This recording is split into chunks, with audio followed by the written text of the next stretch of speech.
Uma boa noite a todos.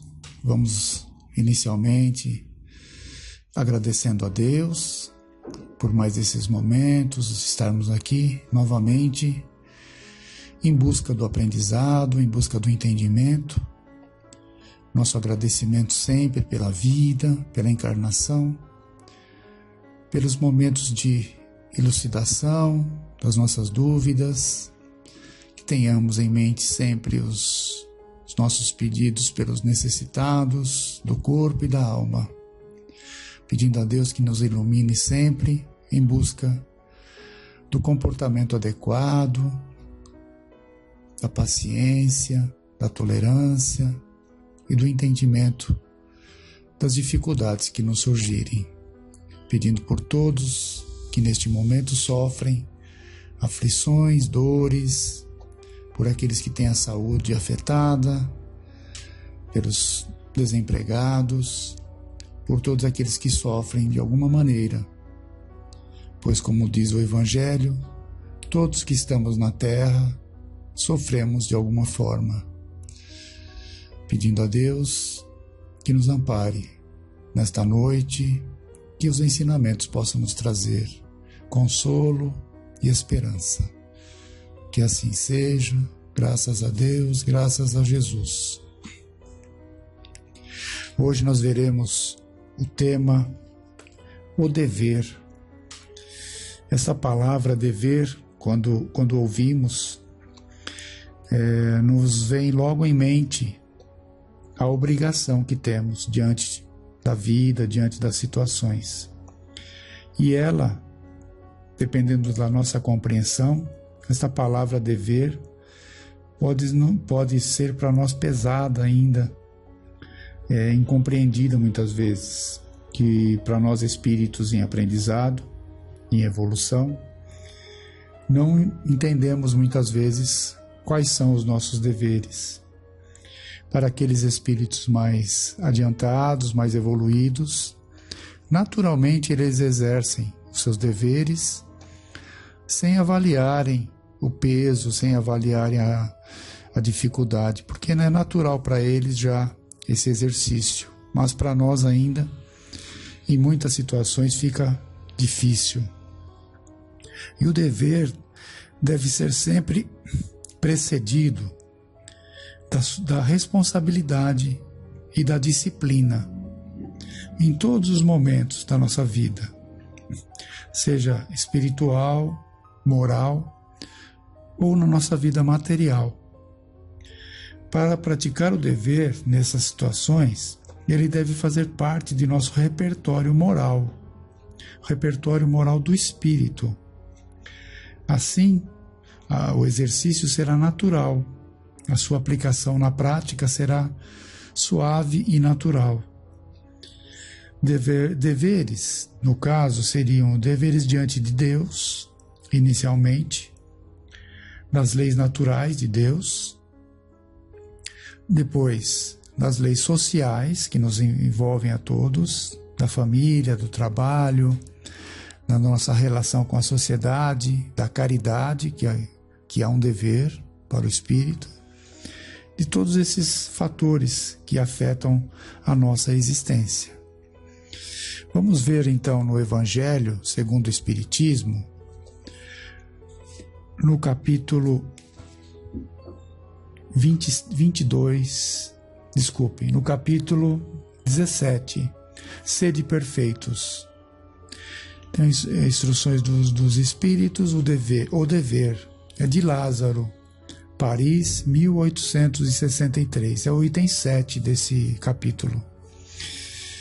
Ele diz assim: o dever é a obrigação moral, primeiro para consigo mesmo e depois para com os outros. O dever é a lei da vida. Encontramo-lo nos mínimos detalhes, como nos atos mais elevados. Olha só, encontramos o dever nos mínimos detalhes, ou seja, nas mínimas aplicações da nossa vida, das nossas atitudes, das nossas ações, nos mínimos detalhes, como nos mais elevados. Então, O dever ele é aplicado tanto nas coisas pequenas como nas coisas maiores.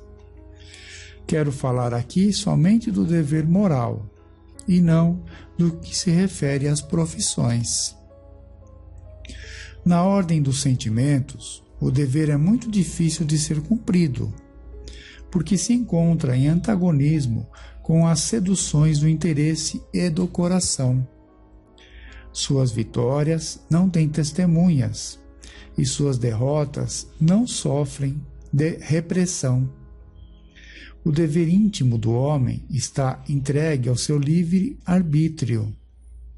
O aguilhão da consciência, esse guardião da probidade interior, o adverte e sustenta, mas ele se mostra frequentemente impotente diante das ilusões, dos sofismas, da paixão. O dever do coração, fielmente observado, eleva o homem. Mas como precisar esse dever? Onde ele começa? Onde acaba?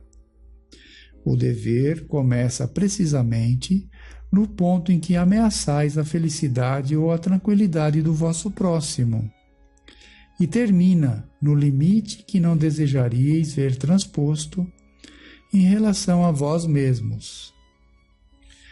Deus criou todos os homens iguais para a dor, pequenos ou grandes, ignorantes ou instruídos.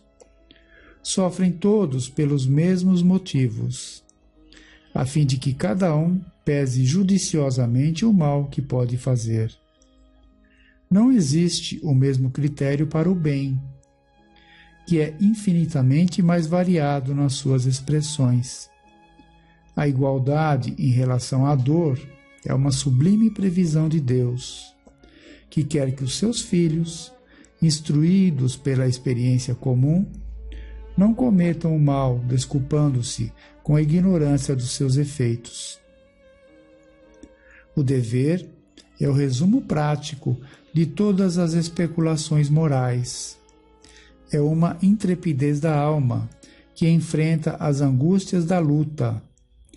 É austero e dócil, pronto a dobrar-se às mais diversas complicações, mas, permanecendo inflexível diante de suas tentações. Desculpa, vou ler novamente esse parágrafo. O dever é o resumo prático de todas as especulações morais. É uma intrepidez da alma que o enfrenta às angústias da luta. É austero e dócil, pronto a dobrar-se às mais diversas complicações, mas permanecendo inflexível diante de suas tentações. O homem que cumpre o seu dever ama a Deus mais que as criaturas, e as criaturas mais que a si mesmo. É a um só tempo juiz e escravo da sua própria causa. O dever é o mais belo galardão da razão. Privilégio, galardão significa privilégio, glória, prêmio, Então, o dever é o mais belo prêmio ou privilégio da razão. Ele nasce dela, como o filho nasce da mãe. O homem deve amar o dever, não porque ele preserve dos males da vida, aos quais a humanidade não pôde subtrair-se, mas porque ele transmite à alma o vigor necessário ao seu desenvolvimento. O dever se engrandece e esplende sob uma forma sempre mais elevada em cada uma das etapas superiores da humanidade. A obrigação moral da criatura para com Deus jamais cessa, porque ela deve refletir as virtudes do Eterno, que não aceitam o esboço imperfeito, mas deseja que a grandeza da sua obra resplandeça aos seus olhos. Muito bonito esse texto. Ele diz, que no final, que o dever é o resultado, da razão. Ele nasce da razão. O homem deve amar o dever, A humanidade não pode subtrair-se, não pode deixar de ter o dever para que ela caminhe, para que ela mesmo, para que ela se organize na sua formação. O dever faz parte dessa organização também e do seu desenvolvimento. É necessário ao desenvolvimento do espírito ter o dever, e ele só vem com o esclarecimento, né? Com a nossa vemos aqui a aplicação na prática das reencarnações, o dever sendo ali entendido pelos espíritos que reencarnam, porque o homem, na sua ignorância inicial, na sua brutalidade, ele não entendia muito bem os seus deveres, principalmente os deveres morais. Ele estava muito ainda ligado aos instintos de sobrevivência, os instintos ali de procriação, né, da espécie, a luta pela vida. Então, só a reencarnação daria a esses espíritos o seu entendimento e a modificação dos instintos, como o próprio Evangelho diz, a mudança dos instintos para as sensações, né, para os sentimentos. Assim se faz a evolução espiritual. E o dever, ele vai sendo também ali como se fosse ali uma lapidação, né? Ele vai sendo lapidado no espírito através das encarnações, para que ele entenda o que realmente faz dele, quais são os deveres dele para com Deus, para com a sociedade, e isso vai sendo interiorizado em nós como espíritos, e naturalmente as nossas responsabilidades, as nossas ações vão sendo guiadas por isso, porque ele faz parte, vai fazendo parte da personalidade do espírito, à medida que o espírito vai se lapidando através das reencarnações. É isso que o espiritismo traz para nós, esse entendimento, justamente para que tenhamos essa noção. Porque o homem, né, o espírito, ele, não tendo essas noções, ele age como ele sempre agiu, ele não se preocupa em se modificar, ele não se preocupa em evoluir, porque para ele, no estágio de ignorância, isso não é importante.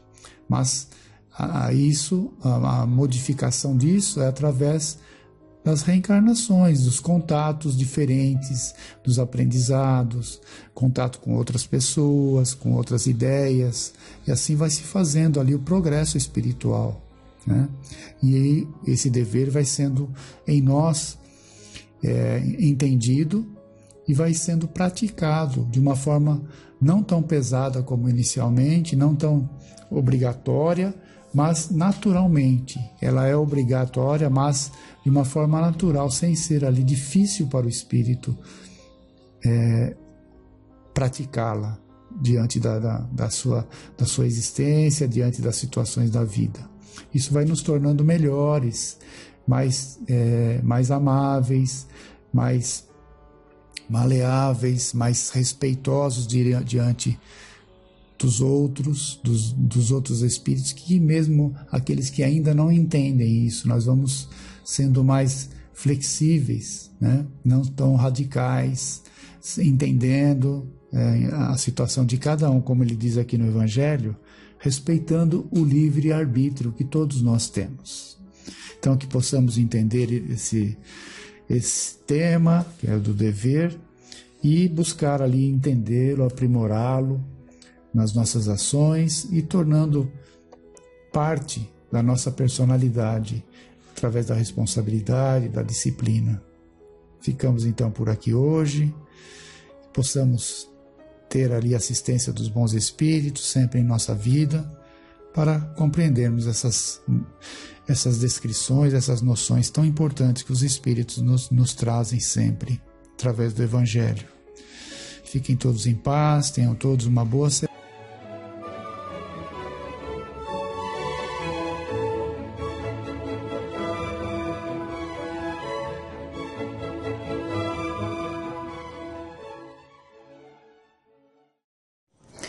Boa noite a todos. Mais uma vez, elevamos o nosso pensamento a Jesus, a Deus. Pedimos a espiritualidade que nos abençoe, que possamos absorver os ensinamentos do Evangelho, da doutrina dos Espíritos e para que possamos viver em paz e em harmonia. E na oportunidade de hoje, nós iremos abordar um tema da caridade, que foi objeto da comunicação do Espírito Paulo, o apóstolo, dada em Paris em 1860. Ele assim se comunica: Meus filhos, na máxima fora da caridade não há salvação, estão encerrados os destinos dos homens, na terra e no céu. Na terra, porque à sombra desse estandarte, eles viverão em paz. No céu, porque os que o houverem praticado acharão graças diante do Senhor. Essa divisa é o facho celeste, a luminosa coluna que guia o homem no deserto da vida, encaminhando para a terra da promissão. Ela brilha no céu como a auréola santa na fronte dos eleitos, e na terra se acha gravada no coração daqueles a quem Jesus dirá: Passai à direita, benditos de meu Pai. Reconhecê-los-ei pelo perfume de caridade que espalham em torno de si. Nada exprime com mais exatidão o pensamento de Jesus, nada resume tão bem os deveres do homem como essa máxima de ordem divina. Não poderia o Espiritismo provar melhor a sua origem do que apresentando-a como regra, por isso que é um reflexo do mais puro cristianismo.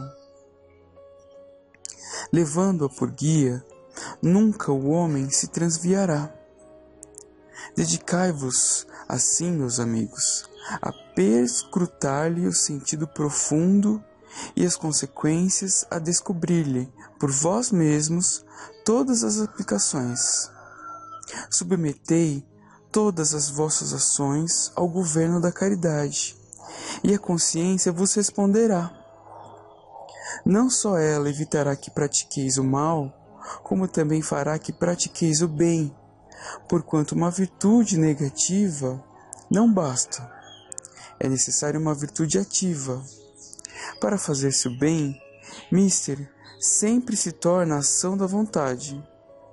Para se não praticar o mal, basta as mais das vezes a inércia e a despreocupação. Meus amigos, agradecei a Deus o haver permitido que pudesses gozar a luz do Espiritismo. Não é que somente os que a possuem hajam de ser salvos. É que, ajudando-vos a compreender os ensinos do Cristo, ela vos faz melhores cristãos. Esforçai-vos, pois, para que os vossos irmãos, observando-vos, sejam induzidos a reconhecer que verdadeiro espírita e verdadeiro cristão são uma só e a mesma coisa, dado que todos quantos praticam a caridade são discípulos de Jesus, sem embargo da seita a que pertençam. Essa comunicação se encontra no capítulo 15 do Evangelho segundo o Espiritismo, intitulada Fora da Caridade não há salvação.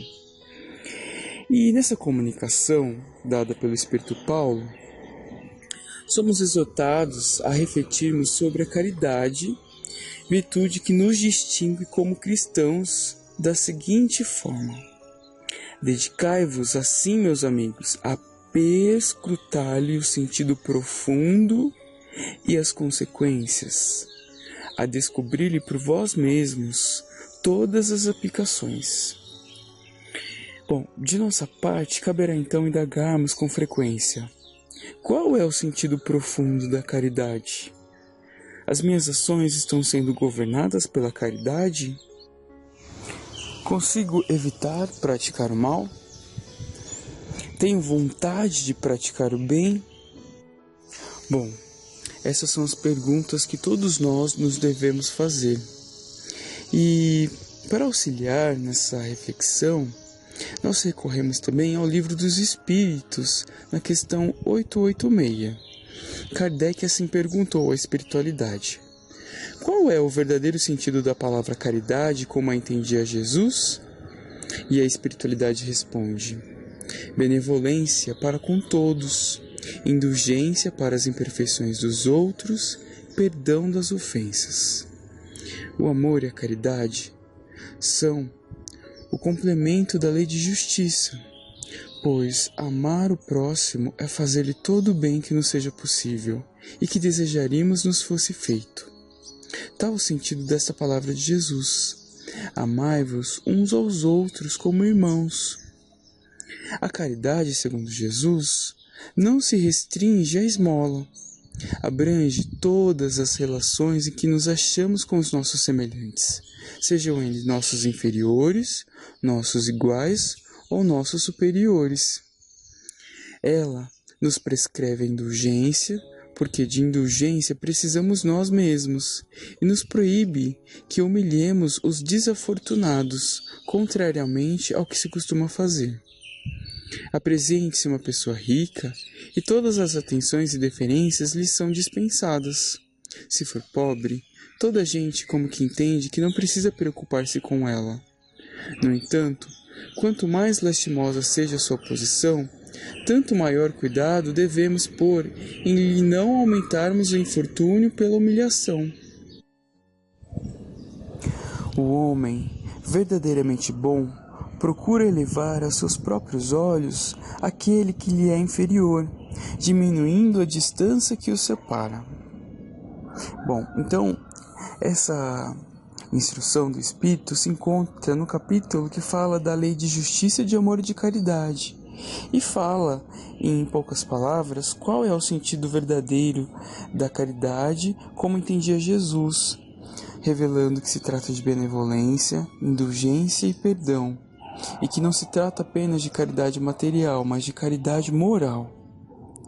E a respeito da referência da terra da promissão, que é dada na instrução do Espírito Paulo, nós gostaríamos de abordá-la como parte do relato bíblico em que Deus promete uma terra prometida a Abraão e posteriormente a Isaac e a Jacó.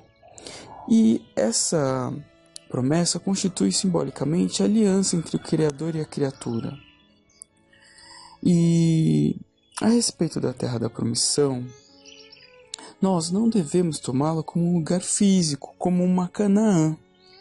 A terra da promissão é apenas um símbolo, um destino a ser alcançado por todos nós, que figuramos como peregrinos pelo deserto dos ciclos encarnatórios. A terra da promissão corresponde, então, a um estágio espiritual, onde o espírito, já desmaterializado, harmoniza-se com as leis de Deus e é plenamente feliz. Nesse sentido, nós recorremos a um pequeno trecho do capítulo A Terra Prometida, que está contido na Revista Espírita de outubro de 1861. Irmãos, escutai a voz que vos diz: marchai, marchai para essa brilhante meta que vedes diante de vós. Marchai para esse brilhante raio de luz que está à vossa frente, como outrora a coluna luminosa à frente do povo de Israel. Sereis conduzidos à verdadeira terra prometida, onde reina a felicidade eterna, reservada aos puros espíritos. Armai-vos de virtudes, limpai-vos das impurezas, então a rota vos parecerá fácil e encontrareis juncada de flores. Percorrê-la-eis com um inefável sentimento de alegria, porque a cada passo compreendereis que vos aproximais da meta onde podereis conquistar as palmas eternas. Bom, e para encerrarmos, nós gostaríamos de recorrer à instrução da Joana de Ângeles, que foi dada na obra Vigilância, psicografada por Divaldo Franco. Ela assim se comunicou: guarda na mente que a caridade em teus atos deve ser a luz que vence a sombra. Enquanto não compreendas que a caridade é sempre a bênção maior para quem realiza, ligando o benfeitor ao necessitado, estarás na fase primitiva da virtude por excelência. Poderás repartir moedas a mãos cheias. Todavia, se não mantiveres o sentimento da amizade em relação ao carente, não terás logrado alcançar a essência da caridade. Repartirás tecidos e agasalhos com os desnudos. No entanto, se lhe não ofertares compreensão e afabilidade, permanecerás na filantropia. Atenderás aos enfermos com medicação valiosa. Entretanto, se não adicionares ao gesto a gentileza fraternal, estarás apenas desincumbindo-te de um mistério de pequena monta. Ofertarás o pão aos esfaimados.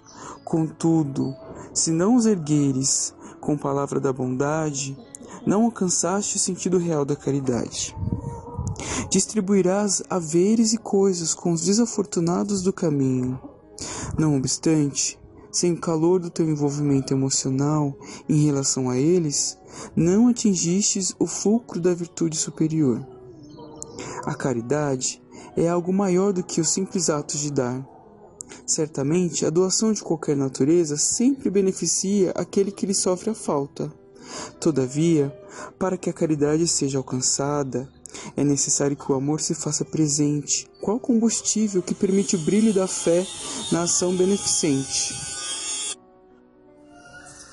A caridade material preenche os espaços abertos pela miséria socioeconômica visíveis em toda parte.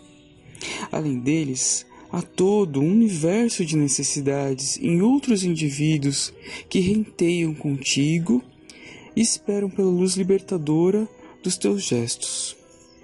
A indulgência em relação aos ingratos e agressivos, a compaixão diante dos presunçosos e perversos, a tolerância em favor dos ofensores, a humildade quando desafiada ao duelo da insensatez, a piedade dirigida ao opressor e déspota, a oração intercessória pelo adversário, a paciência enobrecida face às provações e à irritabilidade dos outros, a educação que rompe as algemas da estupidez e da maldade que se agasalham nas furnas da ignorância, gerando a delinquência e a loucura. A caridade moral é desafio para toda hora, no lar, na rua, no trabalho. Exercendo-a, recorda também da caridade em relação a ti mesmo. Jesus, convivendo com os homens, lecionou, exemplificando todas as modalidades da caridade, permanecendo até hoje como o protótipo mais perfeito que se conhece, tornando-a a luz do gesto que vence a sombra do mal através da ação do amor. Caridade, pois, eis a meta. Que possamos colher os ensinamentos da espiritualidade e praticarmos a caridade no nosso dia a dia, em todos os lugares. Pai nosso que estais no céu, santificado seja o vosso nome. Venha a nós o vosso reino, seja feita, Pai, a vossa vontade, assim na terra como no céu. O pão nosso de cada dia nos dai hoje. Perdoai as nossas dívidas, à medida em que perdoamos aos nossos irmãos. E não nos deixeis, Pai, cair em tentação, mas livrai-nos de todo o mal. Que assim seja. Graças a Deus e a Jesus. Boa noite a todos.